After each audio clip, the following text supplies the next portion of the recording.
Hey guys, welcome back to the channel moody life Bengali vlog. Good morning. আর আজ হচ্ছে কি হয়েছে না, আজকে ফ্রাইডে ব্লগটা স্টার্ট করছি 10টা থেকে। এখন 10টা বাজে, সকাল 10টা বাজে।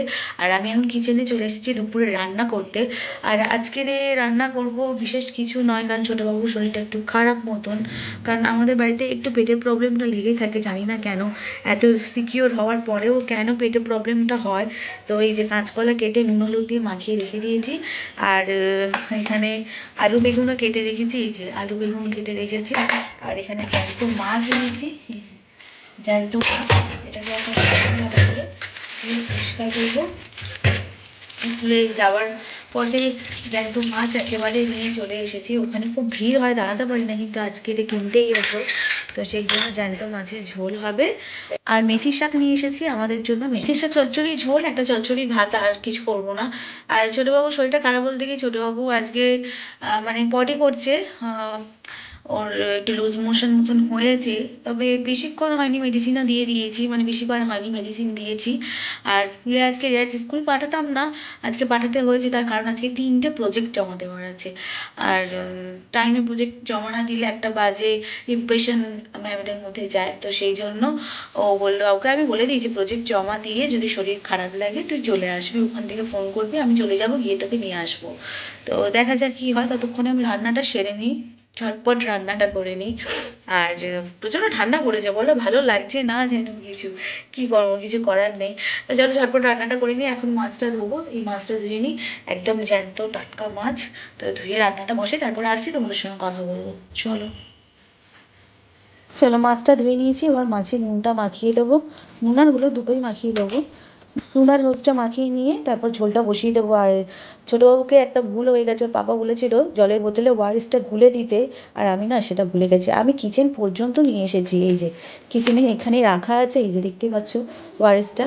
তো এটাকে গুলে দেবো বলে সেইটা একটা বলেছিল যে এমনি বোতলে জল দিয়ে দেবে, আর একটা ছোটো বোতলে এই ওআরএসটা গুলে ওকে দেবে। ওআরএসের জলটা খেলে শরীরটা ঠিক হয়ে যায়। মেডিসিন খাইয়ে পাঠিয়েছি, ভুলে গেছি আমি, জানো তো। যাই হোক, মাছের নুন হলুদে মুড়োটা কেটে দিতে বলবো বলে মধ্যিখান থেকে কেটে দেয়নি, মানে আমারই বলাটা ভুল হয়েছে। এই এত বড় মুড়ো, তো মুড়ো ভালো করে ভাজা না হলে খেতে ঠিক ভালো লাগে না।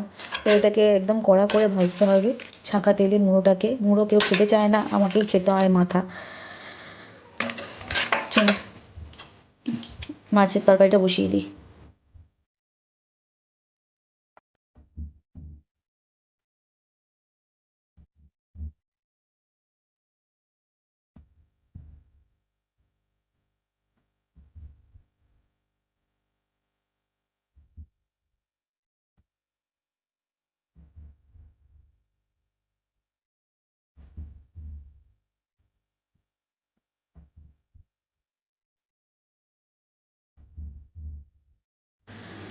চলো মাছের ঝোলটা আমার হয়ে গেছে, মাছের ঝোল হয়ে গেছে মানে বসিয়েছি, সবে জলটা ঢেলে দিয়েছি। আর মাছও ভাজা হয়ে গেছে। এবার আমি কাটবো যেটা, সেটা হচ্ছে এই মেথি শাক। মেথি শাকটা কেটে নেবো। জানি না শাশুড়ি মা কী করছে কি জানে, আনাজ কাটতে আজকে আসেনি। একটা হবে না, দুটো মেথি শাক, তো এই সবজির জায়গাটা পুরোটাই ধরে নিয়ে যেতে হবে। চলো চলে এসছি নিয়ে। এই যে দুটো মেথি শাক নেবো, মেথি শাক একটাই মনে হয় হয়ে যাবে। একটা মেথি শাক। আর কি সবজি আছে দেখি, ওই তো প্লাস্টিক আছে, মনে রাখা কাজে লাগবে, ওই জন্য রেখে দিয়েছি। আর হচ্ছে এই যে ছোটো ছোটো টমেটো, কত পুচকি পুচকি টমেটো দেখেছো, 10 টাকা কিলো। শিম দিয়ে বেগুন দিয়ে মেথি শাক দিয়ে একটা চচ্চড়ি করবো। ওটা শিম বার করে নিই। এখানে আবার দুটো পেঁয়াজ কড়াকড়ি করছে, পেঁয়াজের জায়গায় পেঁয়াজ রেখে আজকে পেয়ারা দুটো মাখিয়ে খেতে হবে। পেকে গেছে পেয়ারাগুলো, মাখিয়ে না খেলে ভালো লাগবে না। তো এটাকে কাসুন্দি দিয়ে লঙ্কা টঙ্কা দিয়ে মাখিয়ে খাবো। থাক, এখানে রেখে দিই। চলো ঝটপট আনাজটা কেটে নিই। রান্না করলাম, রান্না করে নিয়ে স্নান করলাম, পুজো করলাম, পুজো করে নিয়ে এবারে চলে এসেছি। একটু ঘরটা ড্রেসটাও করে নিয়েছি একেবারে, কারণ ড্রেসটা করেই পুজো করেছি স্কুলে যাবো বলে। তো এই যে এবার বিছানাটা একটু গোছাবো, দেখতেই পাচ্ছ ছোটোবাবু সব মানে ওলট পালট করে দিয়ে গেছে, এগুলো সব কালেক্ট করবো, এক সাইড করবো, করে নিয়ে তারপরে মাকে ভাত খেতে দেবো, দিয়ে তারপরে আমি ছোটোবাবুকে আনতে যাবো। এখনও ফোন আসেনি স্কুল থেকে, আমার একটু বুকটা ধুকধুক করছে কখন ফোন আসে কখন ফোন আসে, এই ভাবছি খালি ও লুজ মোশন আর হচ্ছে কি হচ্ছে না সেটাই চিন্তা করছি। যাই হোক, ফোন আসেনি মানে সুস্থ আছে। চলো, আমি এখন বসে পড়েছি নেল ঠিক করার জন্য, মোটামুটি কাজবাজ সব হয়ে গেছে, তো ভাবলাম টাইম আছে একটু নেলগুলোকে, অনেক দিন মানে হাতের আঙুল পরিষ্কার ভালোভাবে করিনি, নেল পলিশ করিনি, যে কি করছি আমি নিজেই জানি না। তো এই যে আমার নেল ট্রিটমেন্টের বক্স নিয়ে বসে পড়েছি, এই হচ্ছে কার্টন, মানে এই হচ্ছে কার্টন, তো আর এই হচ্ছে নেল ফাইল। তো এটা দিয়েই এখন আমি আমার নেলগুলোকে ঠিকঠাক করব। আর দেখি কোন কালারটা পরি, কোন কালারটা পরি, কোন কালারটা পরি। ব্ল্যাক কালারটাই আমার অলওয়েজ ভালো লাগে, যার জন্য ব্ল্যাক কালার আমার এখানে দেখবে দুটো দুটো ব্ল্যাক কালার, ব্ল্যাক কালারটাই আমার বেশি আমার ভালো লাগে। দেখি আজকে এই কালারটা পরবো ভাবছি, এই কালারটা ভালো লাগে, তবে এটা একটু ডিপ হলে বেশি ভালো লাগতো। তো দেখা যাক কোন কালারটা আজকে পরি। আগে তো নেলটা রিমুভ করি, মানে নেল পলিশটা রিমুভ করি, করে নেলগুলোকে একটু সাইজ মতন করি, করে নিয়ে তারপরে নেল পলিশ করবো। কতটা সময়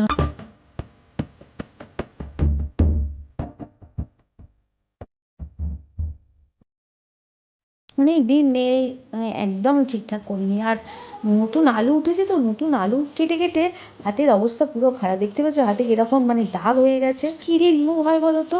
আমি লেবু দিই, কিন্তু তবুও যেন হাতটা আমার অপরিষ্কারই থাকে। তোমার দেখে হয়তো বুঝতে পারছি যে আঙুলের এরকম ভাজে ভাজে ভাজে ভাজে একটা দাগ মতন হয়ে গেছে না, মানে কী বলবো, নতুন আলু চেঁচে চেঁচে কাটি না, ওই জন্য এক এক সময় কী করি জানো তো, ছুঁয়ে দিই চাঁচার জায়গায়, করার থাকে না তো।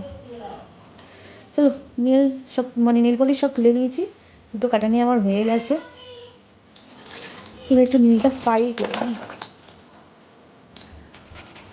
নেল আমি অর্ধেক খেয়ে নিই, প্রথম কথা, সত্যি কথা আমি একটু নোংরা আছি, নেল খাই, বাচ্চাদের কি শেখাবো। আর এই এই গুণটা আমার বড়োবাবুর রয়েছে, নেল খাওয়ার গুণটা, আর আমি একটু নেল খাই, যার জন্য আমার নেল ঠিকঠাক থাকে না। যেটুকুনি থাকে সেটুকুনি একটু পরিষ্কার পরিচ্ছন্ন রাখার চেষ্টা করি। নখ পরিষ্কার না থাকলে ভালো লাগে বলো তো? হাতের নখ যদি অপরিষ্কার থেকে দেখতে ভালো লাগে? দেখতেও ভালো লাগে, অন্য লোক দেখলেও তার অভক্তি লেগে যাবে।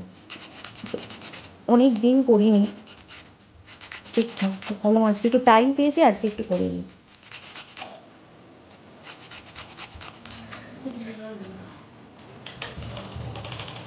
যে এটা অরিফ্লেমের, হ্যাঁ, তো আমার কাছে একটা স্টিলের ছিল, সেটার ইয়েগুলো না, মানে এই যে স্ক্র্যাচগুলো থাকে, সেটা একদম প্লেন হয়ে গেছে, নেল ঠিক করে করে একদম, ওটা আমি অনলাইন থেকে আনিয়েছিলাম। তো এখন এটা যেহেতু আমি, আমার কাছে ছিল, ভাবলাম এটা এখন আমি কাজে লাগিয়ে নিই। খুব ভালো হয়, দেখতে পাচ্ছ কত গুঁড়ো উঠছে, নীলগুলোও না খুব ভালোই, শেপটা খুব সুন্দর আসে, শেপটা নীলের শেপটা না খুব সুন্দর করা যায় সেটা দিয়ে। আর যেটা স্টিলের ছিল ওটা অনেক দিন হয়েছে, অনেক দিন, এগুলো বেশি দিন হয় না, মানে নীল 4-5 বার করার পরে আর কিছু থাকে না, ফেলে দিতে হয়, ইউজ অ্যান্ড থ্রোই বলতে পারবো অ্যাকচুয়ালি।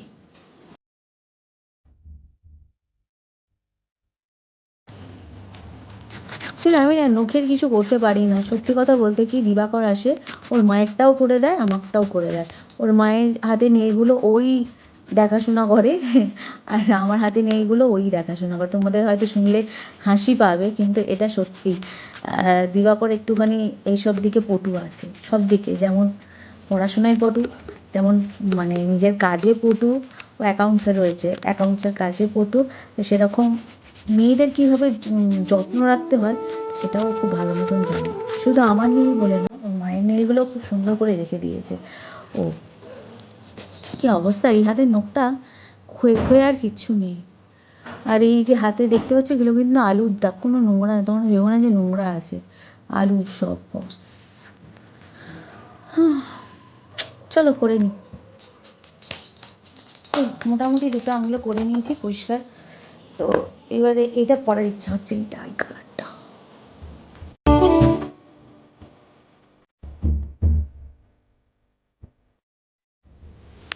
এক পট করে দু হাতে পড়েছি, আর পট করে পড়বো। এটা হচ্ছে ফাইনাল কোট। একবার নেল এক্সটেনশন করব, সেটা তোমাদের সঙ্গে শেয়ার করব, তবে এখন না, কোথাও ঘুরতে টুরতে গেলে তার আগে আমি করে আসবো। দেখবো কতদিন টেকে, কীরকম জিনিসটা জাস্ট ফিল। সাজতে ভালোবাসি কিন্তু সাজতে পারি না, হচ্ছে সব থেকে বড় বিষয়। চেষ্টা করি সাজার, কিন্তু সাজতে পারি না, অধৈর্য হয়ে যাই। আমার বেশিরভাগ রিলস বলো, শর্টস বলো, বিনা মেকআপে, কোনো মেকআপ ছাড়াই আমি করি। এই ড্রেসটা পরে আজকের দুটো রিলস ছাড়লাম, কোনো মেকআপ ছিল না, জাস্ট ফিল্টার ছিল। আর এখন যেটা দেখতে পাচ্ছ, কোনো ফিল্টার ছাড়াই আমার মুখটা, ফিল্টার ছাড়াই তোমরা আমাকে পছন্দ করবে আশা করি। ফিল্টার দিয়ে কী হবে? ফেক ফেক জিনিসের লাভ আছে বলো? হয়ে গেছে। এবার একটু দেখেছো তো, এই জন্যই দেখো কী হলো, দেখলে? এই জন্য আমি মানে একা একা এই কাজটা করতে একদম ভালোবাসি না। কেউ পরিয়ে দিলেও ঠিক আছে, এই জন্য আমি নেল পলিশ নিজে নিজে পরতে চাই না। আর বেশিরভাগটাই আমাকে পরিয়ে দেয় দিবাবা, সত্যি কথা বলবো যেটা। গিয়ে একটু জলে হাত চুবিয়ে দেবো, শুকিয়ে যাবে। কে কে করো এইটা কমেন্ট করে আমাকে অবশ্যই জানিও কমেন্ট বক্সে, যে নেল পলিশ পরার পরে গিয়ে জলের মধ্যে হাত চুবিয়ে দেবো, ঠান্ডা জলে, একদম শুকিয়ে যাবে। সেই যে নেল পলিশ পরেছিলাম, তোমাদের সঙ্গে কথা হয়েছে, তারপরে আর কথা হয়নি, কারণ ছোটোবাবুর শরীরটা খুব খারাপ। ছোটোবাবু এই যে ঘুমাচ্ছে, ওকে অনেক কষ্টে ঘুম পাড়িয়েছি। তুমি বেশি বকবক করবো না, আমি নিচে নেমে যাই, নেমে গিয়ে তারপরে তোমাদের সঙ্গে কথা বলি। অনেক কষ্টে ঘুমিয়েছে, ওর শরীরটা ভালো না, অনেক কষ্টে মানে চেপে চুপে ছিল। অনেক কষ্টে স্কুলে চেপে চেপে ছিল। ও লুজ মোশন হচ্ছে, বাড়িতে এসেও একবার হয়েছে, মেডিসিন দিয়েছি, ওআরএস দিয়েছি, ওআরএস গুলেও রাখা আছে, খাচ্ছে। তারপর দেখি নয় একবার ডক্টরের কাছে নিয়ে যাব, বাইরে গিয়ে কথা বলি, ভালো হবে না। তো এখনও মানে 5:30 বাজে, ওর কাছেই আমি এতক্ষণ ছিলাম। তো শরীরটা ওর খারাপ, তো আমি ঘরে লাইট ফাইট জ্বালিয়ে তারপর আসছি তোমাদের সঙ্গে কথা বলতে, ঠিক আছে? আর মনটাও ভালো নেই খুব একটা। আর কী করবো, ওই জন্য আজকে ভিডিও দিতে পারলাম না, একটা শর্ট ব্লগ বানিয়ে তোমাদের কাছে শেয়ার করে দিলাম। আজকে লং ভিডিও এডিট করার মতন আমার আর মানে ক্ষমতা নেই, ও শরীরটা সত্যিই খুব খারাপ হয়ে গেছে। দেখি লাইটটা জ্বালে।